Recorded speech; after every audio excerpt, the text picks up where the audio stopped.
Hi, very good morning. I'm Dr. Janak Patel. I'm MD physician. Today I'll be talking about hypocalcemia. Good number of time you will face this particular problem and you will see a case of hypocalcemia. Some of the time we also label that as tetany, but ideally you have to label why that tetany. It is because of hypocalcemia, because hypocalcemia can end up with tetany. Then we call that as a hypocalcemic tetany. Because tetany can be because of many other causes which can produce tetanic spasm, and hypocalcemia can be also there because of many disorders. So we'll be going through that definition, etiology, pathophysiology, clinical features, investigations, differential diagnosis, and treatment and complication part of it. So by definition, hypocalcemia means if the calcium level goes below 8.5 milligram per deciliter, we call that as hypocalcemia, or less than 2 millimole per liter, or if you take ionized calcium then less than 4 milligram per deciliter, or as a millimole 1 millimole, less than 1 millimole per liter. So that we call as a hypocalcemia. Roughly if you say this is ionized calcium is almost 50%, so just roughly, not accurate, so roughly it comes to that particular figure. Now you can classify according to some common most condition. Most common condition is nutritional deficiency hypocalcemia. Second common is vitamin D deficiency hypocalcemia. And one of the odd condition we call is a hypoparathyroidism hypocalcemia. So basically, if you understand the calcium homeostasis, it will be very easy because calcium will be absorbed from GI tract. So in a nutritional deficiency, it will be one cause nutritional deficiency plus GI tract causes. And on a GI tract, vitamin D will be acting, and which will increase the absorption of calcium as well as phosphate. So vitamin D deficiency will have effect on GI tract. And vitamin D deficiency can be there, or vitamin D cannot act on the receptors and produces vitamin D resistance cases where in spite of vitamin D normal in a blood, still there is no action of vitamin D. And you can come across a third group, third big group, we call it a hypoparathyroidism. And this hypoparathyroidism can be because of many conditions. We'll be going through all those things.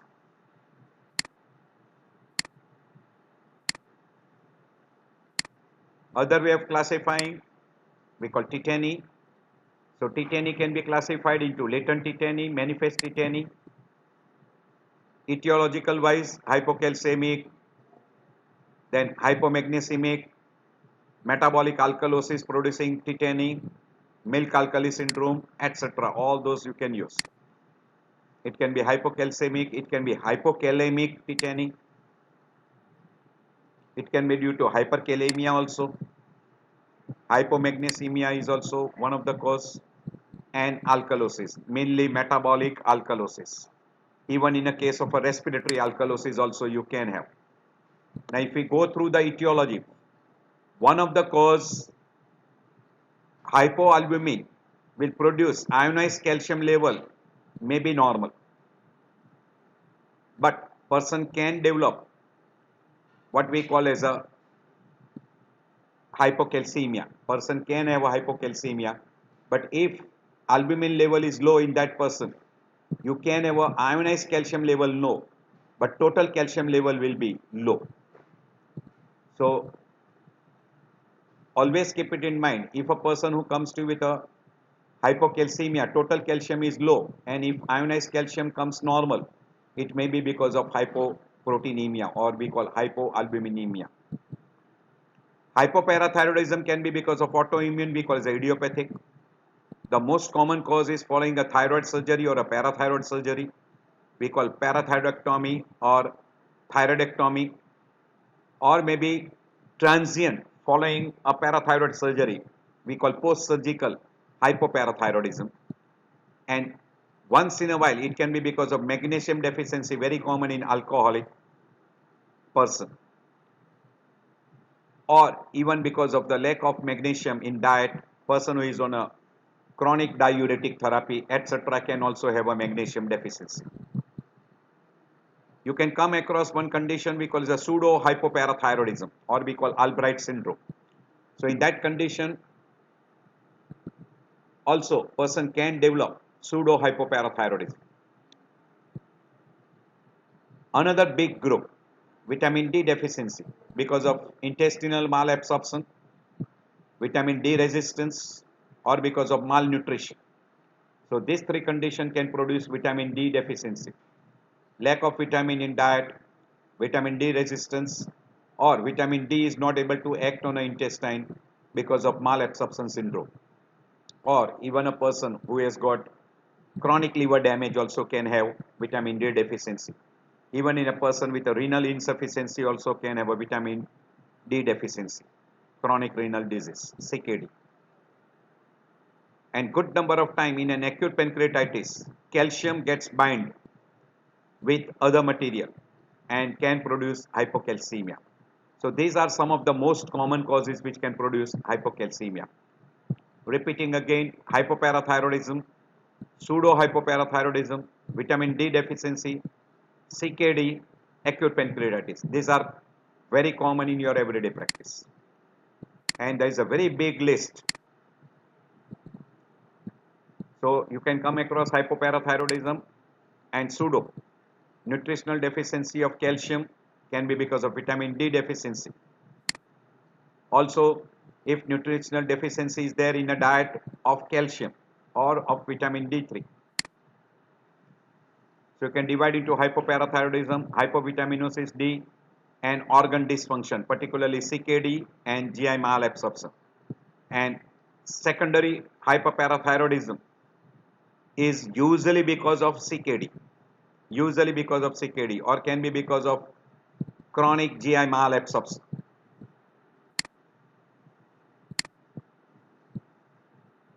Other way of classifying is depending upon the parathormone level. If parathormone level is absent, hereditary hypoparathyroidism, acquired hypoparathyroidism, or also sometime in a case of hypomagnesemia, where magnesium is required for parathormone release. And if magnesium is lacking, is low, parathormone cannot be released. So in a blood, parathormone may be absent. Parathormone is secreted but not effective.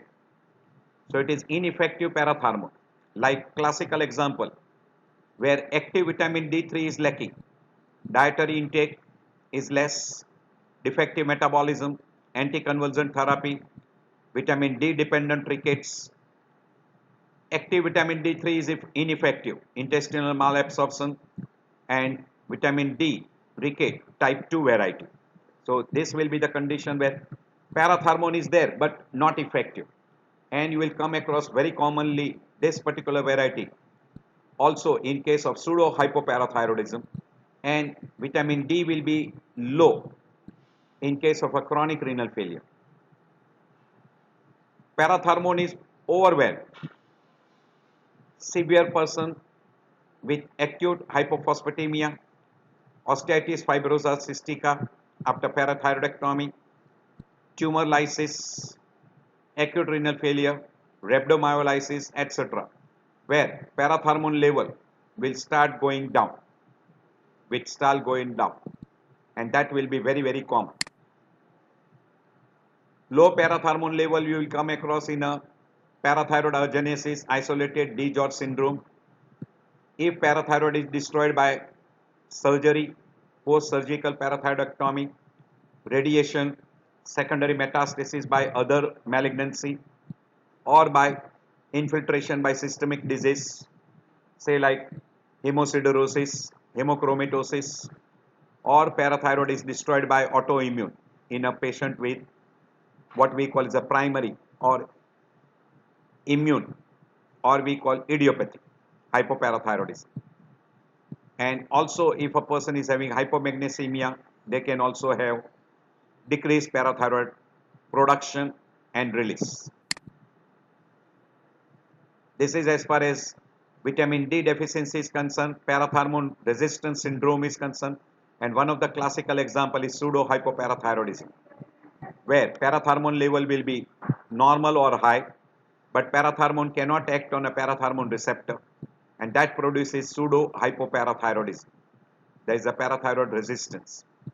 Certain drugs can also have effect like calcium chelators, which can produce hypocalcemia, inhibitors of bone resorption if they are given, or if there is an altered vitamin D metabolism, particularly when the person is on a ketoconazole, which is an antifungal drug or an anti-epileptic drugs. In case of acute pancreatitis, rhabdomyolysis, hungry bone syndrome, calcium is shifted from one compartment to the another compartment. Here from blood to the bone, and here it will be combining with other material. And even in a case of osteoblastic metastasis, you can have a calcium shift from blood into bones, and that will produce hypocalcemia. These are vitamin D deficiency condition, reduced vitamin D intake and production, reduced availability because of a liver damage, and reduced production of calcitriol at the level of kidney. So liver damage, kidney damage, and GI tract causes. So these are the three main causes for hypovitaminosis D. These are all those mentioned together. Hungry bone syndrome is one of the conditions which very commonly occurs after parathyroidectomy, and you must keep that thing in mind. Pseudo, I already told you that it is because of a genetic defects. There's a gene mutation, and that produces a typical syndrome we call as a Albright syndrome, or also called as a Albright hereditary osteodystrophy. Short form it is called as AHO. So that particular, it is an autosomal dominant, and in that you get a short stature, obesity, fourth and fifth metacarpal bones are short, and that produces dimple at fourth and fifth metacarpals. The person has got a round face, obesity, brachydactyly can be there, eye problem can be there, IQ problem can be there. You can have a basal ganglia calcification, and also the person height is also less. Height is also less. Short stature, short limbs, and even they can have hypogonadism. So this is a typical. You can see these two are short. If you compare this to the fourth and fifth one are usually short.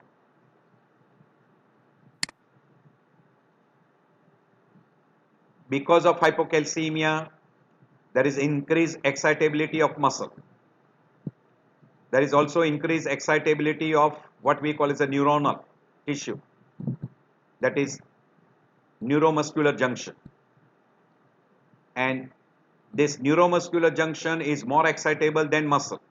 Hence, on a muscle there is an inhibition, while on a peripheral nerve there is an increased neuronal excitability. So inhibition of the muscle is overridden by muscle excitability is depressed because of calcium lacking, because there is no release of acetylcholine at neuromuscular junction. But peripheral nerves, excitability is increased, and that is more, so it overrides the inhibition of muscle contraction. Hence, when you tap on a nerve, the muscle undergoes spasm. This is very typical. So this is how exactly it is happening. Because of resistance to the parathormone or decreased production of a parathormone, GI tract will not have a calcium reabsorption, because parathormone will activate vitamin D, which is not activated because of lack of parathormone, and blood calcium level will fall. Muscular hyperirritability will take place not because of the muscle contraction is depressed, but nerve conduction is hyperexcitable. And that's why we use the word hypocalcemic tetany. So I can skip over these particular slides. In a chronic hypomagnesemia, magnesium is required for secretion and peripheral response of parathormone.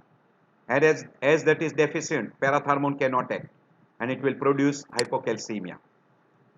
In a chronic renal failure, there is an impaired production of active vitamin D3, which will have hypocalcemia secondary due to what we call as hypocalcemia will be produced because of improper effect or reduced absorption from GI tract.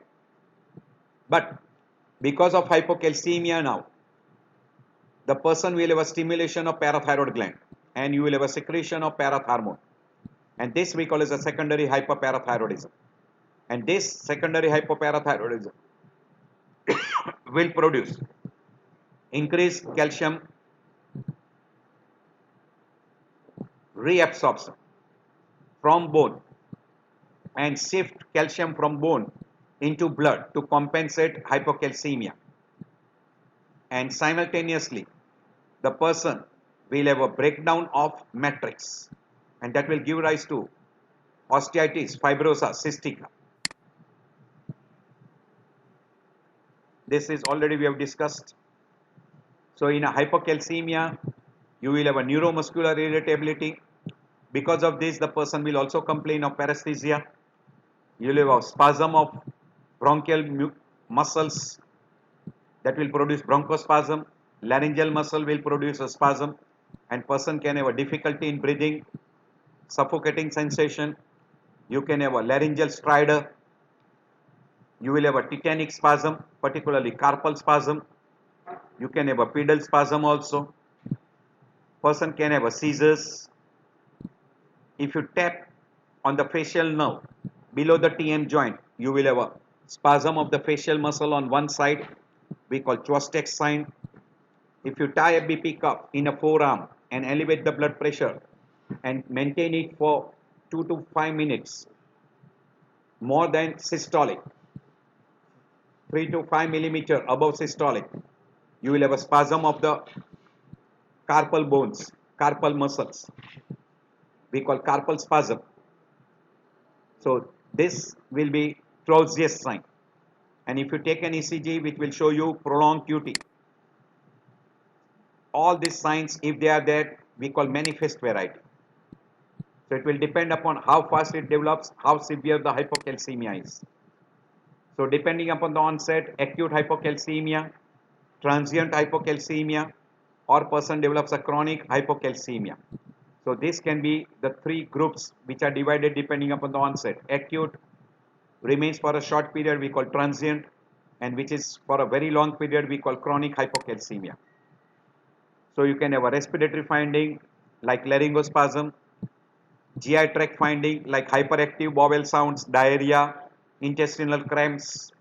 As far as musculoskeletal system is concerned, muscle spasm of face, or can be of extremities like carpal spasm, even pedal spasm. Person will have a bone fracture due to demineralization and osteoporosis.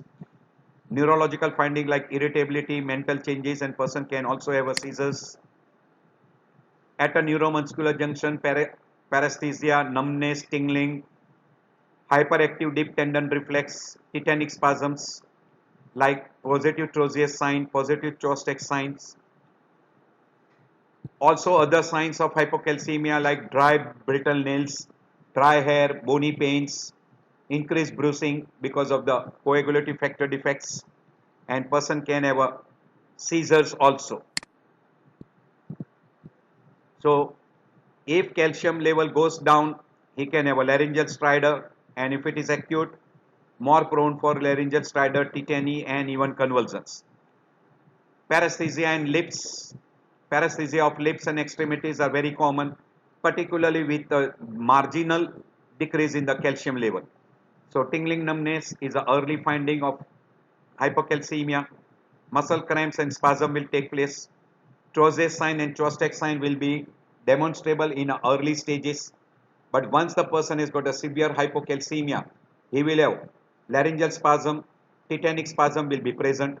convulsions may be there, and person will have a prolonged QT interval and cardiac arrhythmias. This is carpal spasm, this is muscle cramps, this is again typical carpal spasm, or we call as obstetrician hand or Ecosian hand. You can see this typical spasm. This is the muscle cramps, typical spasm you can see. So all these features we have demonstrated. Most common muscle cramps and tetany, cardiac arrhythmias, cataract. In muscle cramps and spasms, laryngospasm, convulsions. In cardiac arrhythmia, prolonged QT and then followed by different cardiac arrhythmia. Early cataract and chronic. Early cataract will be seen in a chronic hypocalcemia. This is Chvostek's sign, this is Troisier sign, this is exaggerated tendon reflex, tetanic spasms, laryngeal spasms, and this person will have a laryngeal stridor. You will have a prolonged QT interval. You will have a retinal findings in a chronic hypocalcemia. These are what we call the carpal spasm, Troisier sign, prolonged QT, very typical signs, prolonged QT interval. In a chronic, cataract is very common. Absence of axillary hair and pubic hair means loss of hair, brittle nails, and on the nail transverse groove, dry skin. You can see loss of hairs, dental changes. You can see the nail changes, oral cavity, mucosa changes also. You can divide into two groups, latent, where we do not clinically manifest as some signs, where person is commonly complaining of paresthesia, circumoral paresthesia, distal paresthesia in fingertips, sensory findings like tingling, numbness. You can demonstrate Chvostek's sign and Troisier's sign. Troisier's sign you will be able to demonstrate in upper limb carpal spasm, while Chvostek's sign by tapping on a facial nerve, spasm of the facial muscles.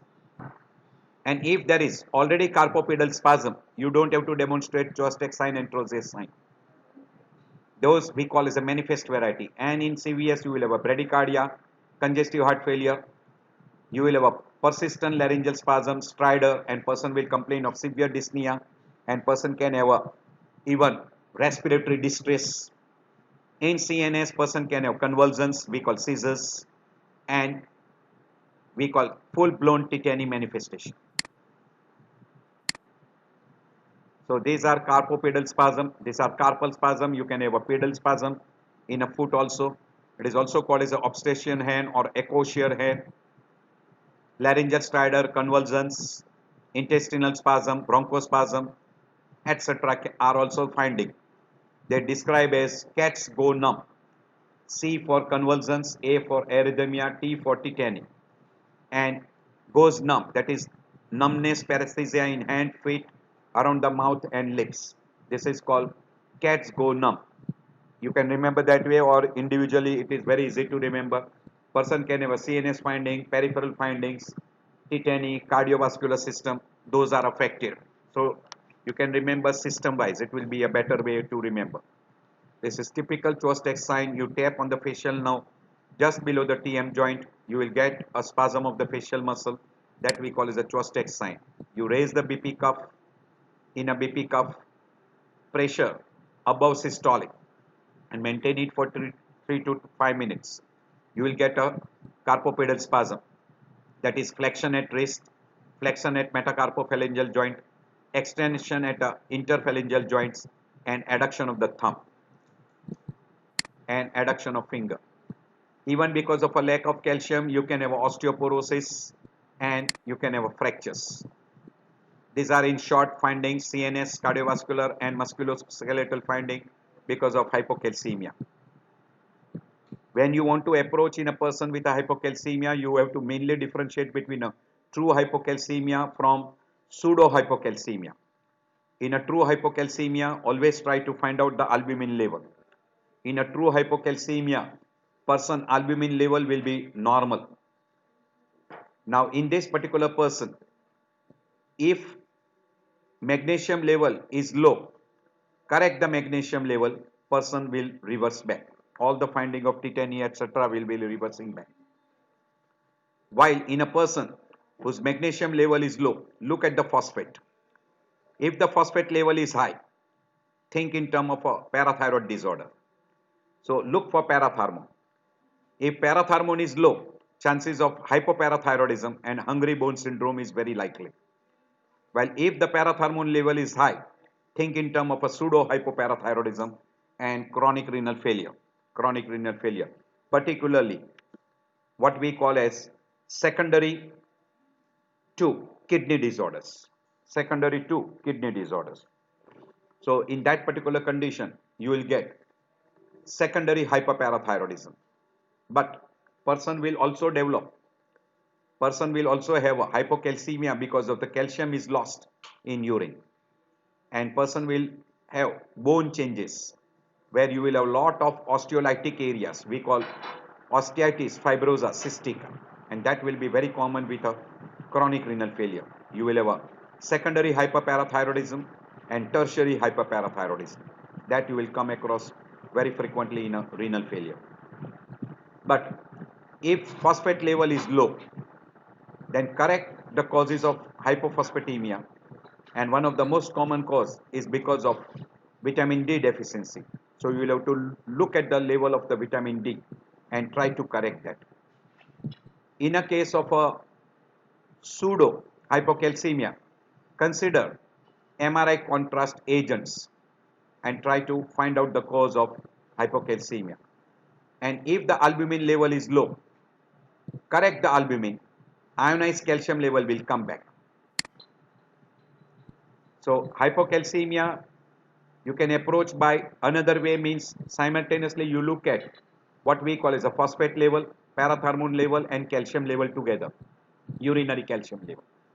If serum phosphate level is high, paratharmon level is low and urinary calcium level is high, think of hypoparathyroidism, because in hypoparathyroidism calcium will be thrown out in urine, you will have a serum phosphate level being high and paratharmon level will be low, because of low paratharmon level calcium is thrown and phosphate is retained. So that will be very typical, and then you try to find out whether it is a autosomal dominant or it is associated with other disorders like DiGeorge syndromes. Then there are other syndromes like Kenny-Caffey, etc. So try to identify those particular group. We call it a hypoparathyroidism group. But if serum phosphate level is high, paratharmon level is also high, but calcium level is low, then think in terms of a pseudo hypoparathyroidism. Now see the difference between these two. In a pseudo, you have got a paratharmon level high, but still person is having hypocalcemia. So this particular condition is because of the peripheral resistance.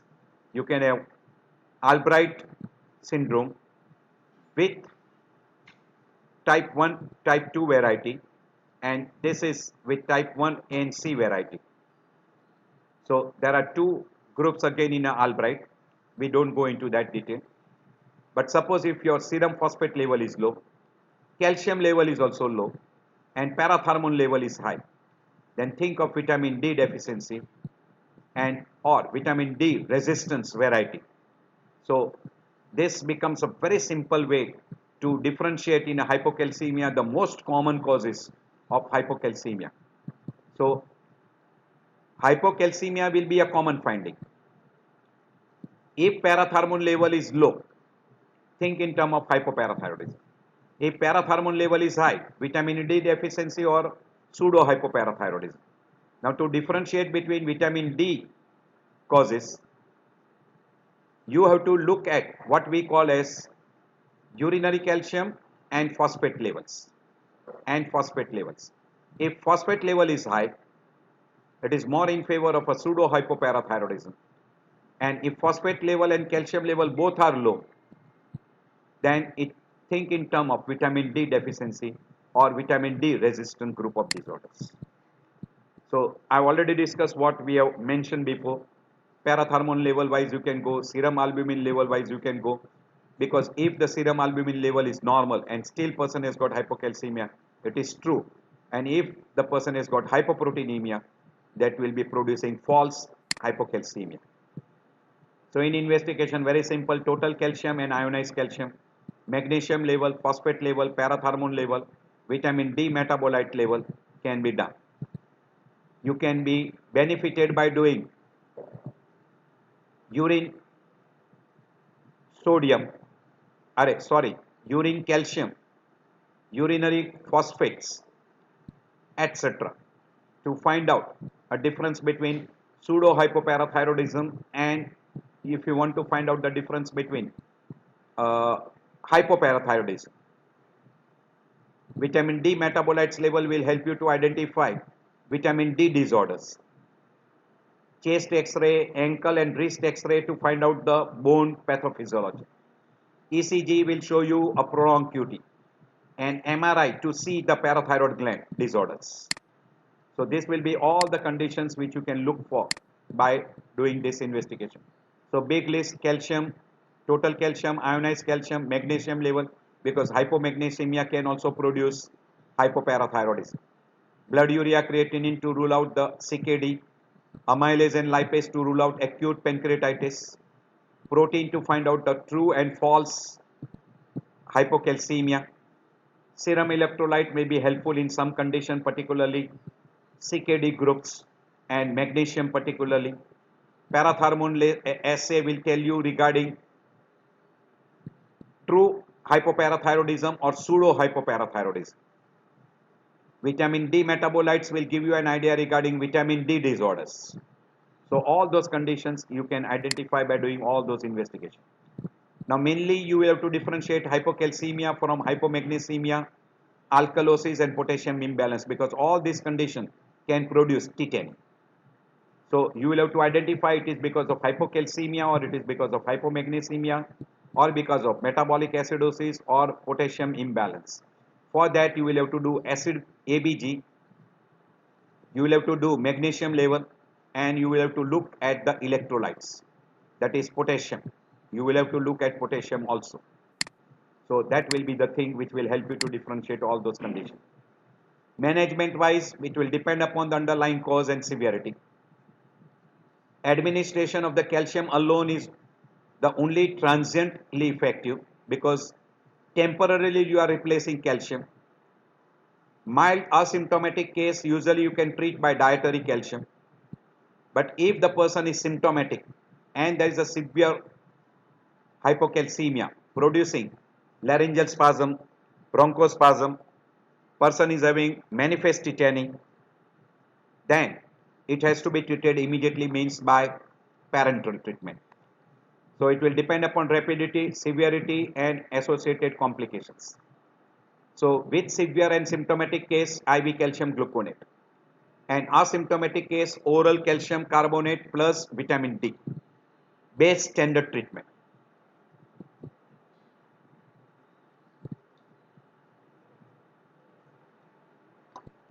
In a person with an acute hypocalcemia, intravenous calcium gluconate can be given as 10% solution in a 10 ml ampule. It is available as 10 ml ampule. 1 gram is available as 10% in 10 ml ampule. And depending upon the severity, you can decide regarding how much to give. Usually, it is given in a slow IV drip. So 1 or 2 ampule of calcium gluconate is taken in a 50 ml of 5% dextrose or saline and given slowly over a period of 10 to 20 minutes, followed by elemental calcium, depending upon the severity, how it persists. Once the symptom improves, you can start with the oral calcium tablets. But if the symptom does not improve, so you will have to continue giving a parenteral calcium. Some precaution you will have to take. Solution can be diluted in a normal saline, dextrose, etc. And you can mix up to 1 liter when you want to give it very slowly. Do not mix the same in carbonates with Ringer solution. So you should not take Ringer lactate when you want to use calcium carbonate. For intermittent IV infusion, maximum rate should be 200 milligram per minute, or we say 2 ml per minute. Slowly, it should not be very, very rapidly. You may administer first initially 0.5 ml to 1 ml per minute, a rapid infusion. But if you administer very rapidly, then you can produce cardiac arrhythmias, hypotension, myocardial infarction, and profuse vasodilatation. As far as possible, always use a central line. If person has got hypomagnesemia, then correct hypocalcemia as well as hypomagnesemia by giving IV magnesium. Sulfate salts should be given. Magnesium sulfate salts are better. Oral calcium preparations are lot of oral calcium preparations are available. Most commonly utilized is calcium carbonate and calcium citrate. These are the two common salts which are being commonly utilized. For chronic hypocalcemia, you will have to give a oral calcium right from 500 to 1500 milligram every day. Along with that, you will have to give vitamin D every day. Few patients with hypoparathyroidism may be benefited by thiazide diuretic. So in some patient with a hypoparathyroidism, where person is not responding to oral calcium and vitamin D with parathormone, you can use also thiazide diuretics. Person who is having a vitamin D deficiency, you can replace that by calcitriol. Any one of these compound. You can use calcitriol, you can use ergocalciferol, etc. Whatever you prefer. So symptomatic treatment will be by IV glucose in a case of an acute cases and oral in case of a person who is having a chronic hypocalcemia. And along with that, you will have to replace vitamin D. So asymptomatic group, mainly you give in a form of oral. Symptomatic group, you will have to give IV followed by oral. And in a prophylaxis, you will give oral calcium with vitamin D3. So this is whatever we have discussed before. Very frequently hypocalcemia is there along with a hypomagnesemia. So that will be, you will have to replace by magnesium sulfate salts, mainly given in the form of intravenous, but it has to be given again slowly, not rapidly. Complications of hypocalcemia, very commonly we come across hypocalcemic tetany.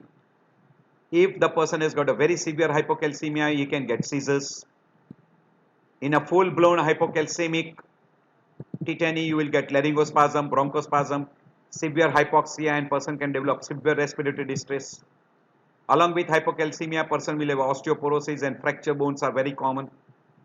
And basic etiology complications because of renal failure, particularly CKD.